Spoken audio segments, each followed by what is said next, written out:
le tableau croisé dynamique avec Excel 2010. Pourquoi aurions-nous besoin d'un tableau croisé dynamique? Nous allons partir tout droit dans la définition.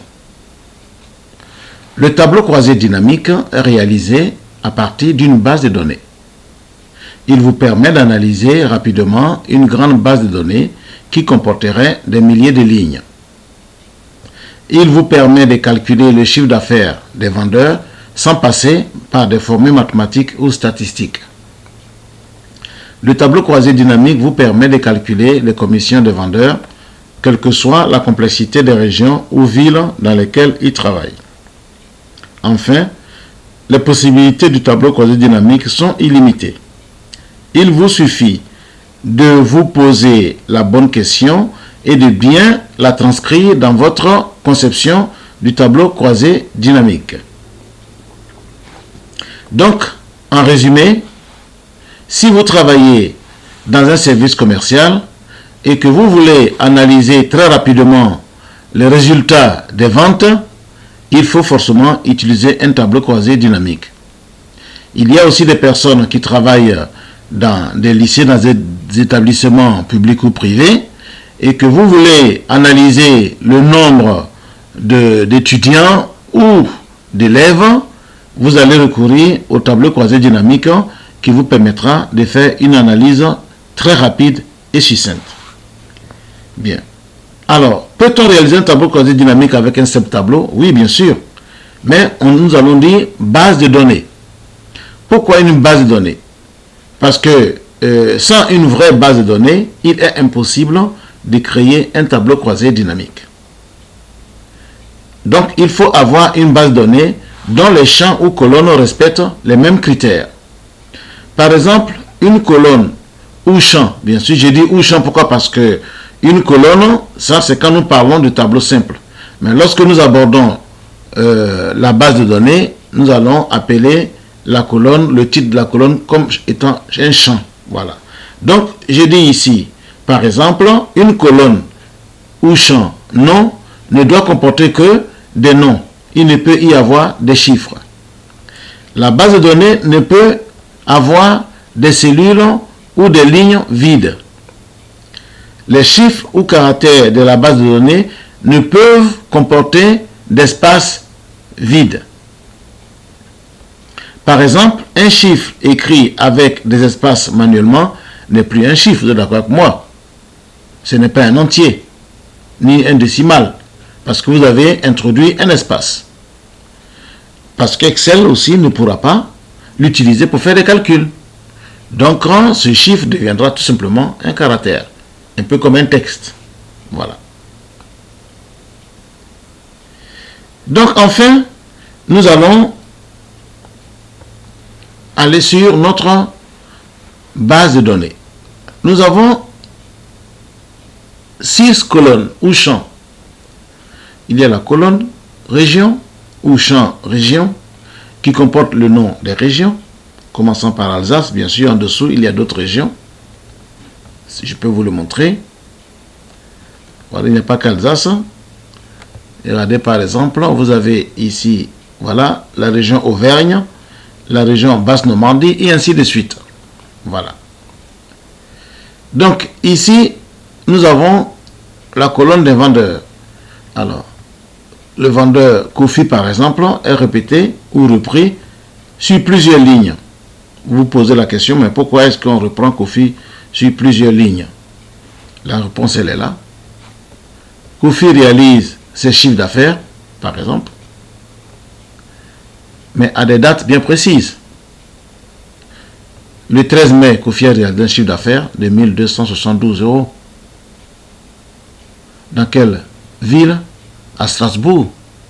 De quelle région? Alsace. Le 23 juin, Kofi a réalisé un chiffre d'affaires de 240 €. Dans quelle ville? À Colmar. Dans quelle région? Toujours Alsace. Donc, voyez-vous, ces informations représentent réellement une base de données qu'on peut exploiter avec un tableau croisé dynamique. Donc nous allons poser deux requêtes. Retenez bien ça, deux requêtes. Ça veut dire quoi? Ce sont des questions que vous posez. Vous dites, je veux rechercher le chiffre d'affaires de chaque vendeur, parce qu'il n'y a pas que Kofi, hein. Il y a d'autres vendeurs qui se trouvent en dessous. Hein? Soyez un peu curieux pour aller les voir. Je descends et vous avez ici, voilà, Kaku, ainsi de suite en dessous. Il y a d'autres vendeurs aussi. Voilà. Donc je reprends la première ligne. Donc nous allons poser la première requête qui est de savoir le chiffre d'affaires de chaque vendeur simplement. La deuxième requête sera le chiffre d'affaires de chaque vendeur dans les régions. Voilà, ce seraient les deux requêtes. Donc pour y arriver, je vais construire mon tableau croisé dynamique. Je clique sur Insertion. Insertion me permet de choisir dans le groupe tableau, le tableau croisé dynamique, que je clique dessus, tout simplement. Et je vois bien tableau croisé dynamique que je vais cliquer dessus. Ne cliquez pas sur graphique croisé dynamique dans un premier temps. Nous allons exploiter d'abord le tableau croisé dynamique. Et voilà.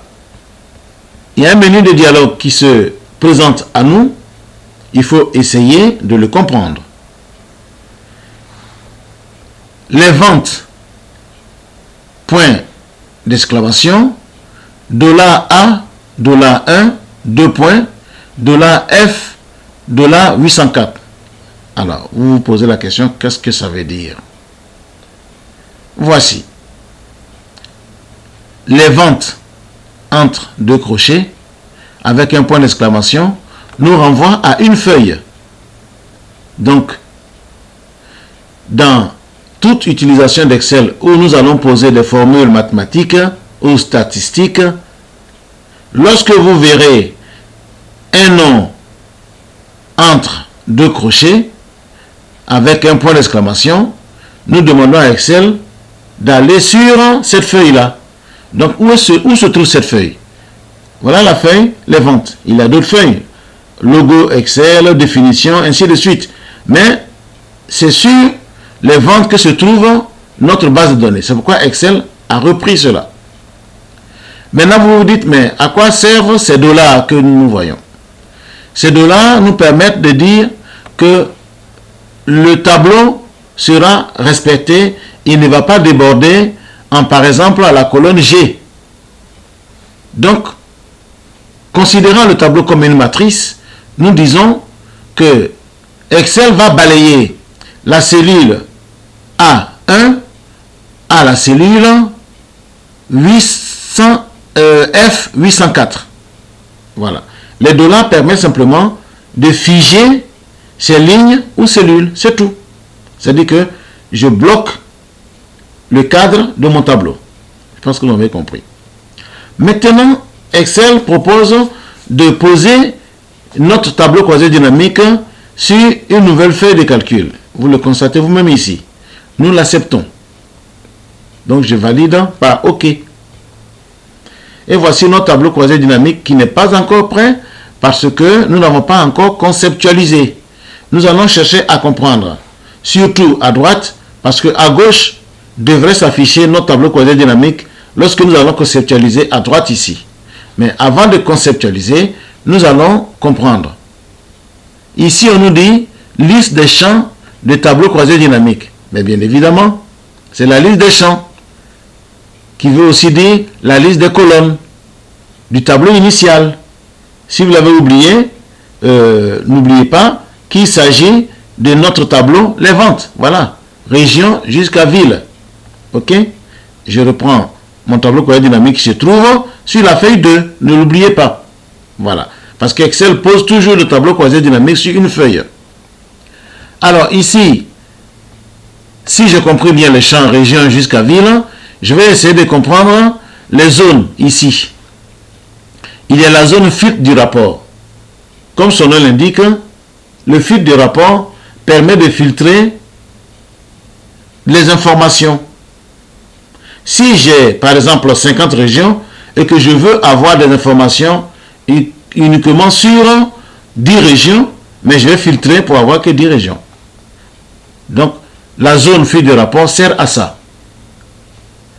La zone étiquette de colonne nous permet de disposer les informations par colonne, comme ça. A, B, C, D, ainsi de suite, qui va disparaître à droite. La plupart du temps, on choisit l'étiquette des lignes. Donc, nous allons dire quoi?